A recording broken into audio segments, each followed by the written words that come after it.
Hello friends, welcome back to my channel unique biology classes.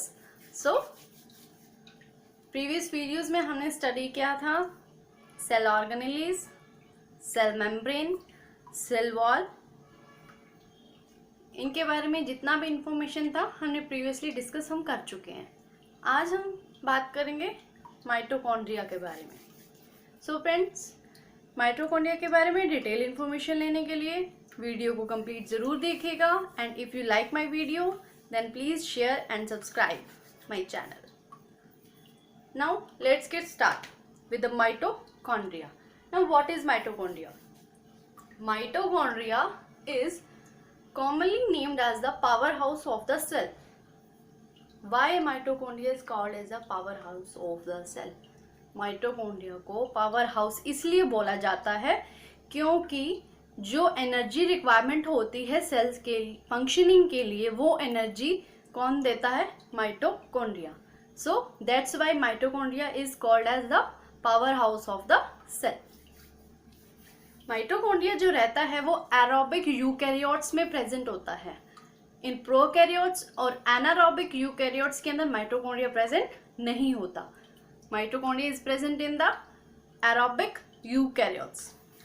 Mitochondria का another name power house of the cells. Mitochondria का content क्या रहता है? Lipid, protein, highly proteinaceous in nature, DNA, RNA and some mineral in traces amounts, magnesium, calcium and etcetera. So let's see the diagram of the mitochondria. Mitochondria is consist of two membranes, inner membrane or outer membrane. This is the outer membrane and this is the inner membrane. These enfoldings are of inner membrane called as the cristae, and inner material is fluid matrix. Material is consist of fluid matrix in which DNA, RNA present. This is the DNA present inside the mitochondria. This is the RNA. And जो cristae हैं इनके ऊपर particles जुड़े हैं जिनको हम बोलते हैं ऑक्सीसोम्स। ये कंप्लीट पूरा मैट्रिक्स रहेगा और यहाँ पर राइबोसोम्स हैं। So this is all about the diagrammatic view of the mitochondria. Now हमने बात करी कि माइटोकॉन्ड्रिया के अंदर दो मेम्ब्रेन्स होती हैं। One is outer membrane, another is inner membrane. Outer membrane जो होती है वो स्मूथ लेयर होती है, ठीक है, परमिएबल होती है काफी आयंस के लिए, मतलब most of the ions cross कर सकते हैं। परमिएबल मीन्स मेम्ब्रेन के वन साइड से दूसरी साइड पर ट्रांसफर हो सकते हैं, वो बहुत सारे आयंस को ट्रांसफर कर लेती है। परमिएबल होती है। पोरिन्स प्रेजेंट रहते हैं इनर मेम्ब्रेन में। पोरिन्स क्या होते हैं?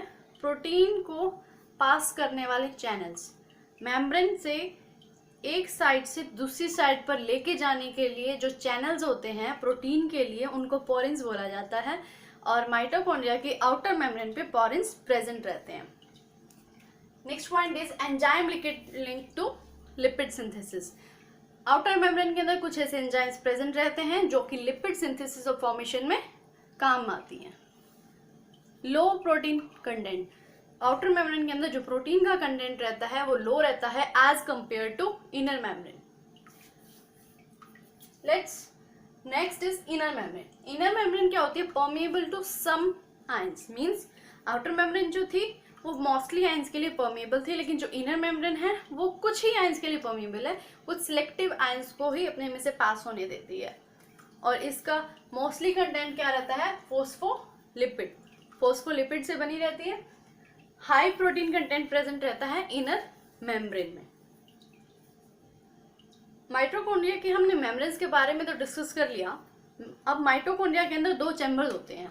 One is inner chamber and second one is outer chamber. Let's see. Inner chamber is internal matrix.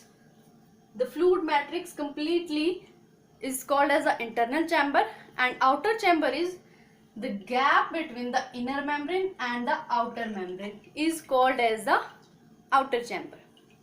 So outer chamber is the space between the inner membrane and the outer membrane.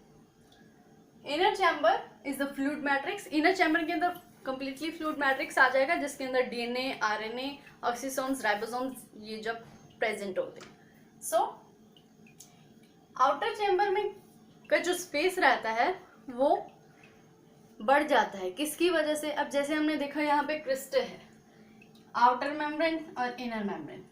ये जो crystal हैं ये अपनी shapes change करते रहते हैं, ठीक है, कभी कम हो जाते हैं, कभी ज़्यादा हो जाते हैं। और जब ये ज़्यादा हो जाते हैं, ये एक इनफोल्डिंग लाइक स्ट्रक्चर रहता है, तो इनका जब ये बन जाएंगे तो स्पेस जो होगा वो आउटर चैम्बर में इंक्रीज हो जाएगा ड्यू टू क्रिस्टल, ठीक है।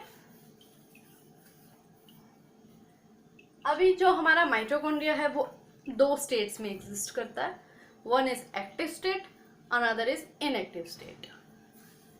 नाम से ही क्लियर है, एक्टिव और इनएक्टिव। एक्टिव किसको कहेंगे?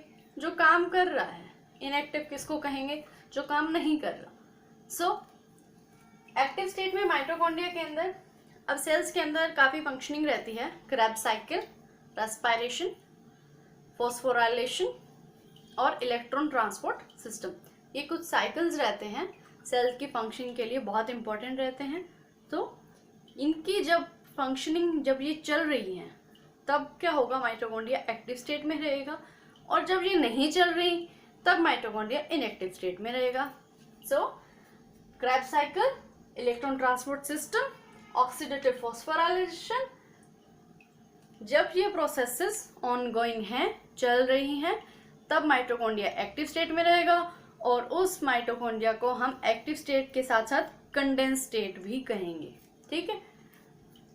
इनएक्टिव स्टेट के अंदर रेस्पिरेटरी चेन जो होगी वो नहीं चलेगी, मीन्स ये प्रोसेसेस नहीं हो रही हैं, माइटोकॉन्ड्रिया काम नहीं कर रहा है, वो क्या हो जाएगा? इनएक्टिव स्टेट में। और इसकी इनएक्टिव स्टेट को हम बोलते हैं orthodox state. Active state is also considered as condense state and inactive state is also considered as a orthodox state. Functions of the mitochondria. Mitochondria को हम नॉर्मली क्या बोलते हैं? बायोलॉजिकल फैक्ट्रीज बोलते हैं ह्यूमन बॉडी की। क्यों बोलते हैं biological factories of the human body?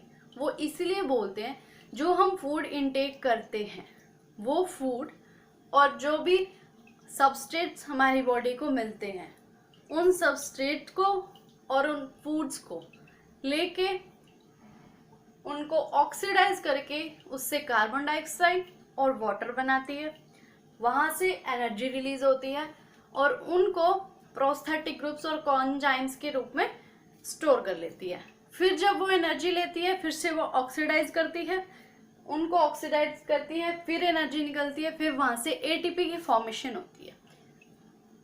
ये जो प्रोसेसेस थी ईटीएस, ऑक्सीडेशन, फॉस्फोराइलेशन, इनमें भी एटीपी प्रोड्यूस होते हैं। जब ये प्रोसेसेस अकर होती हैं तब एटीपी की कुछ मॉलिक्यूल्स निकलते हैं। Depend on the various cycles, number of molecules of ATP varies.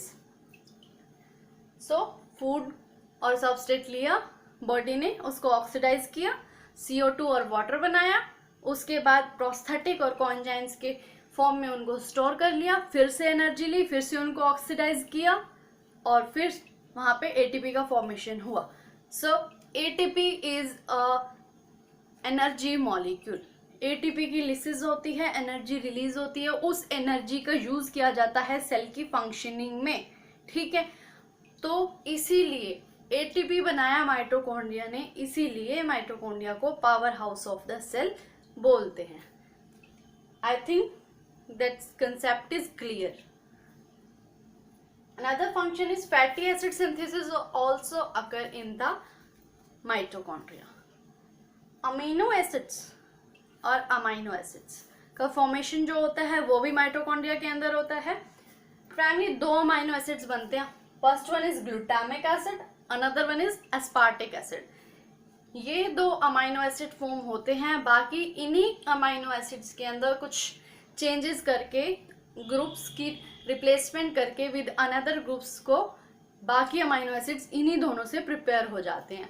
Primary these two amino acids are formed, one is glutamic acid, another is aspartic acid. So Fourth point is calcium. Calcium ion is very important for our body.